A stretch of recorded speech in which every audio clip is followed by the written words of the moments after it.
Muy buenos días, me presento, soy Jorge Luis Bisaca, psicólogo clínico con enfoque cognitivo-conductual y especialista en TOC. Hoy vamos a hablar de una presentación de TOC que pocas personas conocen, que generalmente hay un sufrimiento enorme y que con frecuencia pasa completamente desapercibido, el TOC de embarazo críptico.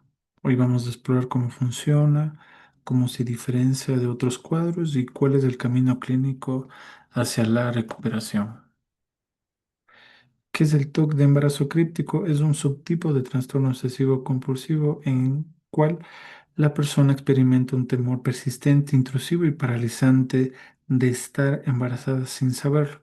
A pesar de que toda la evidencia biológica demuestra lo contrario, tener la menstruación, tomar anticonceptivos, haber tenido abstinencia sexual total o incluso haber recibido diagnósticos ginecológicos negativos no es suficiente para que haya la duda.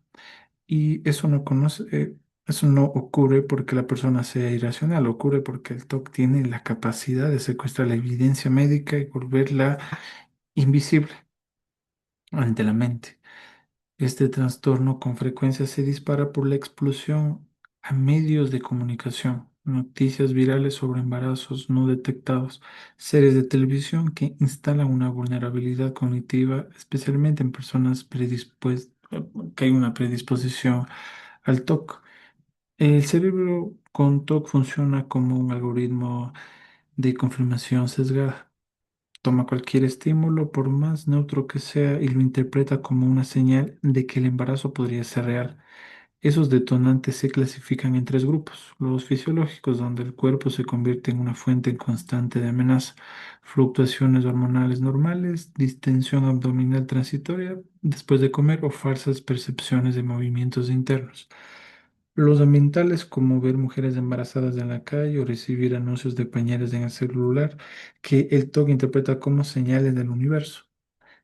Y los mediáticos y culturales, como series de televisión o noticias virales sobre embarazos crípticos reales, todos estos estímulos alimentan lo mismo, una confirmación sesgada donde el cerebro asume la amenaza antes de evaluarla.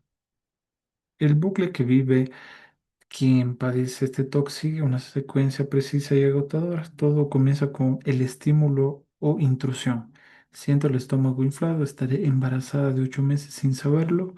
Eso genera de inmediato una angustia máxima, terror y pánico ante la sensación de haber perdido el control sobre el propio cuerpo y sobre la propia vida.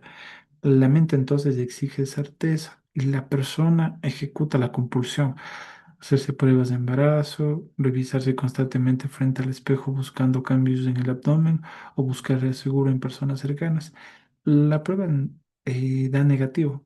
Hay un alivio temporal, pero en cuestión de minutos o horas del doctor regresa con su pregunta. ¿Y si la prueba falló? ¿Y si fue un falso negativo? Y el ciclo vuelve a comenzar desde el principio con la misma intensidad o con más. Una característica central de este TOC es que la mayoría de sus compulsiones son encubiertas y secretas porque la vergüenza es enorme. Las personas invierten cantidades extraordinarias de energía cognitiva y emocional en ocultar su sufrimiento. Algunas adquieren paquetes de 50 pruebas de embarazo en distintas farmacias y la destruyen sistemáticamente en secreto para no ser descubiertas. Otras desarrollan una incapacidad total para ver películas, series o cualquier contenido que involucre embarazos. Llegan a cancelar planes como viajes a la playa por el terror a que alguien observe su cuerpo. Y otras realizan confesiones compulsivas a personas cercanas buscando alivio y validación inmediata. Todas estas conductas tienen el mismo resultado: alivio momentáneo y un toque regresa más fuerte.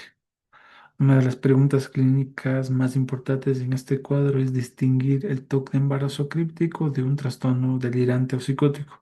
La diferencia es precisa y tiene implicaciones directas para el tratamiento. En el TOC, la creencia fundamental es: sé que biológicamente es imposible, pero ¿y si soy la excepción?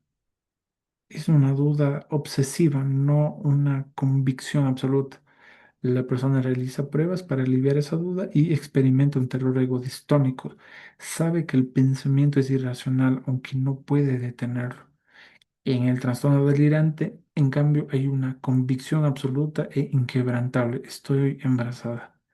La persona realiza acciones para prepararse para el nacimiento y rechaza las pruebas negativas, no por pánico o un error técnico, sino porque la considera parte de un error médico o una conspiración. La presencia de duda y terror ante la posibilidad, señal diagnóstica de TOC, por supuesto. Existe una zona clínica específicamente compleja, el bajo ensayo. El nivel de conciencia sobre la irracionalidad del pensamiento no es fija. En momentos de calma la persona puede reconocer que su miedo no tiene sustento, pero en los picos de ansiedad más elevados del TOC empuja al cerebro hacia un estado donde ninguna palabra, ninguna prueba médica, ni siquiera la menstruación física puede convencer a la mente. En ese instante neurológico, la persona opera bajo una premisa funcional temporal. Creo que podría tener 8 meses de gestación y que daré luz en cualquier momento. Esto no es psicosis, es la expresión más severa del TOC actuando sobre el sistema nervioso. Comprender esta diferencia es fundamental para no cometer errores clínicos graves. El único tratamiento con evidencia científica sólida para este cuadro es la terapia de disposición con prevención de respuesta. Es importante entender por qué la terapia convencional de diálogo o validación no solo no funciona en el TOC, sino que puede empeorarlo. El cerebro la percibe como unas formas de reaseguro y la incorpora en el ciclo compulsivo. La EPR tiene tres componentes: la exposición, acercamiento intencional, gradual y estructurado a los estímulos que generan el terror al embarazo, la prevención de respuesta, prohibición clínica estricta de ejecutar las compulsiones, sean físicas o mentales, y el objetivo terapéutico real, no probar biológicamente que la persona no está embarazada, sino desarrollar una tolerancia radical a la incertidumbre. La meta no es la certeza, es la libertad de vivir sin necesitarla. En la práctica clínica, la jerarquía de exposición para este TOC incluye tareas concretas, progresivas, la eliminación fisiorreactiva, desechar pensamientos permanentes, el paquete de pruebas de embarazo acumuladas en secreto con tolerancia, pero a nuevas compras sin justificación médica. La exposición digital dirigida a crear listas de regalos para bebés en sitios web para confrontar directamente el mito irracional a atraer el evento.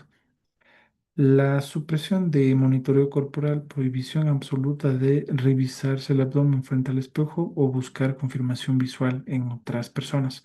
Y la tolerancia narrativa, consumir de forma activa contenido televisivo o literario con tramas de embarazo sin apartar la mirada ni suprimir el pensamiento. Complementando la exposición con prevención de respuestas, también con ACT, la terapia de aceptación y compromiso, redefine la relación del paciente con su propia mente. Cuando el TOC pregunta, ¿estás segura de que no estás embarazada? La compulsión es responder, no lo estoy. Tomaré una prueba ahora mismo, eso es tirar de la cuerda. El resultado es un agotamiento perpetuo. La EPR propone lo opuesto, soltar la cuerda. El ejercicio clínico central es aprender a responder. Tal vez tengo 8 meses de embarazo. Supongo que lidiaré con ello cuando nazca el bebé. No porque eso sea verdad, sino porque esa respuesta le quita el combustible que necesita para sobrevivir. La obsesión puede seguir amenazando. Lo que cambia es que el paciente deje de participar en el juego de la validación. Existe un riesgo real que debo nombrar: el daño que producen las filosofías de manifestación y pensamiento positivo en una persona con TOC. Para el cerebro con TOC, la idea de que pensar en algo lo atrae es una toxina cognitiva grave. Convierte cada pensamiento intrusivo en una profecía amenazante. La persona desarrolla culpa paralizante. ¿Por qué sigo pensando en esto? Voy a hacer que suceda por culpa de mi mente. La perspectiva clínica correcta es la opuesta. Los pensamientos intrusivos no tienen poder causal sobre la realidad biológica. Son errores neurológicos en la codificación de la saliencia en los sistemas de neurotransmisión del cerebro. No son mensajes, no son señales, no son el destino, son un ruido como tal. Deben ser tratados como ruidos. En la mayoría, bueno, el mayor impacto del TOC, del embarazo críptico, no es solo la ansiedad, es el tiempo robado, las horas frente al espejo, las noches en farmacias, los días invertidos en foros, los planes cancelados, la vida totalmente paralizada. La EPR no busca garantizarle a la persona que nunca concebirá, busca algo más valioso, devolverle la agencia sobre su propio tiempo y su propia vida. La sanación reside en aprender a estar cómoda con no saber, como lo expresó una paciente recuperada del TOC, ataca lo que más te importa. Aprender que tus pensamientos no te definen te devuelve la vida. Si te identificaste con lo que describió hoy, no tienes que seguir cargando todo esto sola. Escríbeme, atiendo de forma presencial en Cuenca, Ecuador y de forma online a toda Latinoamérica. Muchas gracias.